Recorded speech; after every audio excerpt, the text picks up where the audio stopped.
Hello viewers, welcome to our channel. నేను మీ చరణ్ పరిమి. రష్యాకి యుద్ధంలో భారతదేశం సపోర్ట్ చేస్తుందా, సపోర్టే కాదు సహాయం కూడా చేస్తుందా అని చెప్పేసి కొన్ని యూకే పత్రికలు అలాగే అమెరికా నుంచి కూడా కొన్ని మీడియా సంస్థలు కూడా వ్యాఖ్యానిస్తున్నాయి. ఎందుకు వాళ్ళు భారతదేశం రష్యాకి సపోర్ట్ చేస్తుందని వాళ్ళు అనుకుంటున్నారు? ఈ విషయం ఒకసారి మనం చర్చిద్దాం. ఇప్పటిదాకా దాదాపు సంవత్సరం దాటిపోయింది, ఇంకా రష్యా ఉక్రెయిన్ వార్ జరుగుతూనే ఉంది. సో ఇందులో ఇంతవరకు మరి ఎవరు కూడా ఓటమి కానీ లేకపోతే గెలుపు కానీ ఏది కూడా రాకుండా, ఎవరు కాంప్రమైజ్ అవ్వకుండా ఎంతోమంది చనిపోయారు. ఎన్నో నగరాలు ఉక్రెయిన్లో కావచ్చు, అట్లాగే రష్యాలో అయితే కొన్ని బ్రిడ్జెస్ కావచ్చు, అన్నీ ధ్వంసమైపోతూ ఉన్నాయి. సో ఇంత ధ్వంసమైపోయిన ఉక్రెయిన్, రష్యా కానీ చాలా చిన్న దేశం. మరి ఆ దేశానికి ఎక్కడి నుంచి సైనిక బలగాలు కానీ లేకపోతే సాయుధ సామాగ్రి కానీ ఇవన్నీ ఎక్కడి నుంచి వస్తున్నాయి, మిసైల్స్ ఎక్కడి నుంచి వస్తున్నాయి అనే ప్రశ్నలు చాలా రోజులుగా ఉన్నవే. అలాగే అయితే దీనికి సమాధానం ఇప్పుడు అమెరికా అలాగే యూకే లాంటి దేశాలు దానికి సపోర్ట్ చేస్తున్నాయంటూ కొంత సమాధానం కూడా మనకు తెలిసిందే. అయితే రష్యాకి ఎవరు సహాయం చేస్తున్నారు, రష్యాకి మిసైల్స్ విషయంలో కావచ్చు, రష్యాకి యుద్ధంలో ఎలాంటి సహాయం ఎవరు చేస్తున్నారు అన్న ప్రశ్న కూడా ఇప్పుడు ఫారిన్ మీడియా వేస్తుందన్నమాట.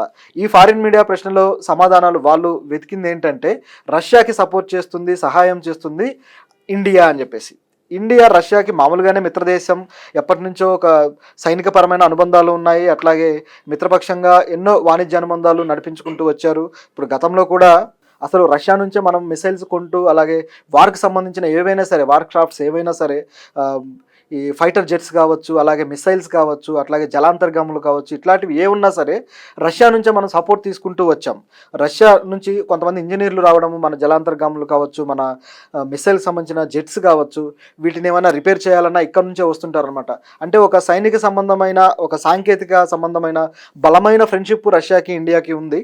రీసెంట్గా ఎప్పుడైతే మన ప్రధానమంత్రి మోడీ రష్యాకి వెళ్ళి రష్యాను సందర్శించి అక్కడ వాళ్ళ అత్యున్నత గౌరవాన్ని ఆయన పొందాడో పుతిన్ నుంచి, అట్లాగే అక్కడ మరిన్ని బలోపేతమైన అనుబంధాలు ఏర్పరచుకుంటాము, ఈ వాణిజ్య సంబంధాలు కూడా ఏర్పరచుకుంటాము అని మోడీ చెప్పడం జరిగింది. సో వాళ్ళ అనుబంధం చూసిన తర్వాత, మోడీకి అంత ప్రాధాన్యత రష్యా ఇవ్వడం చూసిన తర్వాత యూకేకి కానీ అలాగే అమెరికాకి కానీ ఎక్కడో కన్ను కుట్టినట్టుంది, వాళ్ళకు బొత్తిగా నచ్చినట్టు లేదు. గతం నుంచి కూడా ఎన్నో విమర్శలు చేస్తూ వచ్చారు.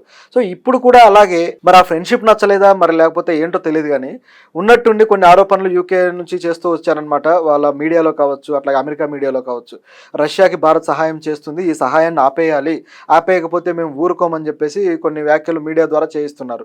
డైరెక్ట్గా వాళ్ళు మాట్లాడడం లేదు, కానీ విదేశాంగ శాఖ మంత్రులు కావచ్చు, రక్షణ మంత్రులు కావచ్చు, కానీ ఈ వ్యాఖ్యలు అయితే మాత్రం తరచూ వస్తున్నాయన్నమాట మీడియాలో. ఇదేంటంటే మామూలుగా అయితే యూకేలో కావచ్చు, ఇండియా కావచ్చు, అలాగే అమెరికా కావచ్చు, ఎక్కడైనా సరే ఒక మీడియా, గవర్నమెంట్కి ఫేవర్ చేసే మీడియా ఒకటి ఉంటుందన్నమాట. గవర్నమెంట్ ఒపీనియన్స్ అన్నీ కూడా ఆ మీడియా ద్వారా గవర్నమెంట్ చెప్పిస్తూ ఉంటుంది. ఇది ప్రతి దేశంలోనూ ఉంది. అట్లాగే అమెరికాలో అయితే ఇంకా ఎక్కువ ఉంటుంది పరిస్థితి. ఏంటంటే అమెరికా ఏ దేశం మీద రాళ్ళు వేయాలంటే ముందు మీడియా చేత రాళ్ళు వేయిస్తారు, ఆ తర్వాత అప్పుడు అమెరికా యాక్షన్ తీసుకోవడం మొదలు పెడుతుంది. మీడియా మీద ఒక సామెత కూడా ఉంది కదా, ఎవరినన్నా దేన్నైనా ఒక కుక్కను చంపాలంటే దానికి పిచ్చిది అని ముద్ర వేయాలి, పిచ్చి కుక్క అని ముద్ర వేస్తే రాళ్ళేసి కొట్టేయచ్చు, చంపేయచ్చు. సో ఇలాంటి పద్ధతి ఈ మీడియా పాటిస్తూ ఉంటుంది, ఫారిన్ మీడియా. సో ఇండియా మీద కూడా ఇలాంటి ఆరోపణ చేసి ఇండియాని కాస్త లాగేద్దామనే ప్రయత్నం అనమాట. కాకపోతే ఇది పారట్లేదు. ఎందుకంటే ఇండియా ఏ విషయంలో సపోర్ట్ చేస్తుంది అనేది మనం గమనిస్తే, మామూలుగా చూసుకుంటే ఇప్పుడు ఇండియా రష్యా ఈ రెండు కూడా మిసైల్స్ విషయంలో, ఇప్పుడు బ్రహ్మోస్ మిసైల్ మన ఇండియాలో చాలా పవర్ఫుల్ మిసైల్గా దానికి పేరుంది. ఈ బ్రహ్మోస్ని ఇండియా అలాగే రష్యా కలిసి గతంలో తయారు చేశాయన్నమాట. సో వీళ్ళ ఫ్రాంచైజీలో వచ్చిన మొట్టమొదటి ఈ ప్రోడక్ట్ ఇదే అనమాట. సో ఈ బ్రహ్మోస్ పేరు కూడా మన బ్రహ్మపుత్ర నది నుంచి, అట్లాగే మాస్కో నది నుంచి, మాస్కో రష్యాలో ఉందన్నమాట. సో ఈ రెండింటి నుంచి తీసుకొచ్చి బ్రహ్మోస్ అనే మిసైల్కి పేరు పెట్టడం జరిగింది. సో ఇంత బలమైన ఒక అనుబంధం ఉన్నది ఇండియాకి రష్యాకి. అలాగే గతంలో మన అభినందన్ వర్ధమాన్ ఉన్నాడు కదా, ఫైటర్ జెట్లో పాకిస్తాన్ జెట్ను కూల్చేసి అలాగే పాకిస్తాన్కి చిక్కి తర్వాత బయటకు వచ్చిన వీర సైనికుడు. సో ఈయన ఉపయోగించిన జెట్ కూడా రష్యా నుంచి వచ్చింది. ఆ ఫైటర్ జెట్ ఏదైతే ఉందో అది రష్యాలో తయారై మన ఇండియాకి, రష్యా నుంచి మనం కొనుక్కుంటూ ఉన్నామన్నమాట. సో ఇలా ఏదైతే సైన్యానికి కావాల్సినవన్నీ కూడా రష్యా నుంచి తీసుకుంటూ ఉన్నాం. మరి రష్యాకి మనము హెల్ప్ చేయాల్సిన అవసరం ఏముంది? రష్యాకి మనం హెల్ప్ చేస్తే తప్ప ఇక రష్యా యుద్ధంలో పోరాడే పరిస్థితిలో లేదా అంటే ఇది కూడా రాంగే. ఎందుకంటే రష్యాకి కావాల్సినంత సైనిక బలం ఉంది, అలాగే కావాల్సినంత యుద్ధ సామాగ్రి బలం ఉంది. సో రష్యా చాలా సమర్థవంతంగా ఎదుర్కోగలదు. మరి ఎందుకు ఈ యుద్ధం ఇంత కొనసాగింపుగా జరుగుతుంది అంటే దానికి కారణం ఒకటే, అదేంటంటే యూకే అలాగే అమెరికా. వీళ్ళు ఉక్రెయిన్కి డబ్బులు కానీ అలాగే మిసైల్స్ కానీ అట్లాగే యుద్ధ సామాగ్రి ఏది కావాలంటే అది సప్లై చేస్తూ వస్తున్నారనమాట. వాళ్ళు మాత్రం సప్లై చేస్తారు, యుద్ధం చేయండి అని చెప్పి వెనక నుంచి వాళ్ళని ఉసిగొలుపుతారు. కానీ ఈ దేశానికి ఎవరైనా సపోర్ట్ చేస్తే మాత్రం వాళ్ళ మీద ప్రశ్నలు ఇట్లాంటి రాళ్ళు అభండాలు వేస్తూ ఉంటారు. ఇది అమెరికా వాళ్ళ ద్వంద్వ నీతి, ఇది వాళ్ళ స్టైల్ అనమాట. సో ఇక్కడ మన ఇండియా ఏ విషయంలో సపోర్ట్ చేసిందంటే వాళ్ళకి కావాల్సిన సైన్యానికి కావాల్సిన వాళ్ళ బూట్లు అనమాట. సో సైన్యానికి కావాల్సిన బూట్లు వాళ్ళు ఇప్పుడు ఏవైతే వాడుతూ ఉన్నారో సో ఇవన్నీ కూడా ఇండియా నుంచి సప్లై అవుతాయి, ఇండియాలో ఇవి తయారవుతాయి. అయితే ఇదే కాదు, లెదర్ ఏవైతే ఉన్నాయో లెదర్ ప్రోడక్ట్స్ కొన్ని సైన్యానికి కావాల్సిన ఇండియాలో తయారవుతూ ఉంటాయి అనమాట. ఇది ఎక్కడ అవుతాయంటే బీహార్లోని హాజీపూర్ అనే ఊర్లో దీనికి సంబంధించిన ఫ్యాక్టరీలు ఉన్నాయి. సో ఇవి అక్కడ తయారవుతూ ఉంటాయి అనమాట. ఈ యుద్ధం జరుగుతున్న క్రమంలో గత సంవత్సరం క్రితం కూడా దాదాపు 100 కోట్ల రూపాయల ఆర్డర్ వచ్చింది. సో దాన్ని కూడా తయారు చేసి పంపించామని చెప్పేసి వాళ్ళు అన్నారు. అంటే ఈ యుద్ధంలో పోరాడే ప్రతి సైనికుడు ధరించే బూట్లు మన ఇండియా నుంచి తయారవుతున్నాయి. అయితే దీనికి సంబంధించిన ఒప్పందం కూడా గతంలో చేసుకున్న ఒప్పందమే. అంటే మనం మిసైల్స్ తయారు చేసి వాళ్ళకు ఇచ్చే అవసరం లేదు కాబట్టి సో యుద్ధానికి సంబంధించి మనం ఏం చేయొచ్చు అని ఆలోచించినప్పుడు ఇలాంటిది మనం చాయిస్గా తీసుకున్నాము. సో మన దగ్గర ఇలాంటి సహజ వనరులు బాగానే ఉన్నాయి కాబట్టి ఈ ఫ్యాక్టరీలు పెట్టి వీటిని సప్లై చేయడం జరుగుతూ ఉందన్నమాట. మరి మన మిసైల్స్ మరి ఎవరికి అమ్మట్లేదా, మనం తయారు చేయట్లేదా, ఇంకా కొనే పరిస్థితిలో ఉన్నామా అని మీకు డౌట్ రావచ్చు. కానీ మనం కూడా మిసైల్స్ తయారు చేస్తున్నాం, మనం కూడా ఇతర దేశాలకి మిసైల్స్ అమ్ముతున్నాం.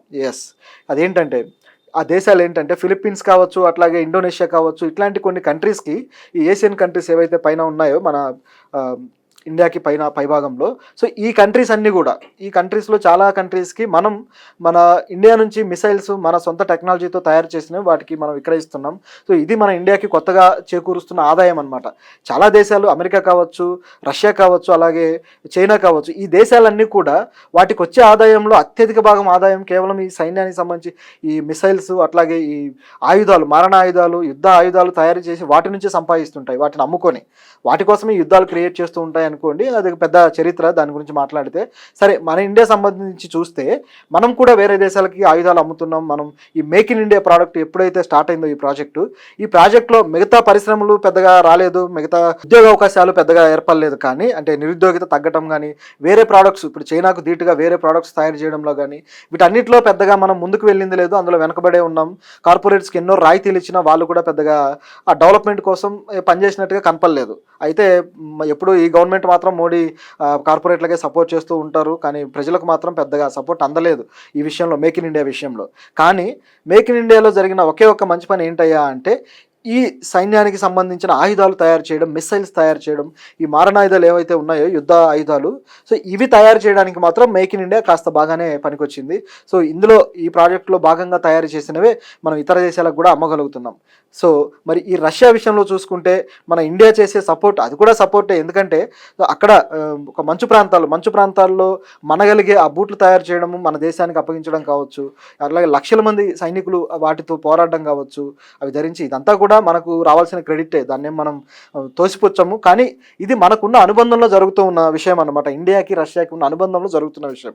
దీన్ని ఇతర దేశాలు, ఈ ఫారిన్ కంట్రీస్ ఏవైతే ఉన్నాయో ఇవి మరీ చిలువలు పలువలు చేసి పెద్ద చేసి ఎలాగైనా సరే ఇండియాని పాయింట్అవుట్ చేయాలి అని చెప్పేసి ప్రయత్నిస్తూ ఉన్నాయన్నమాట.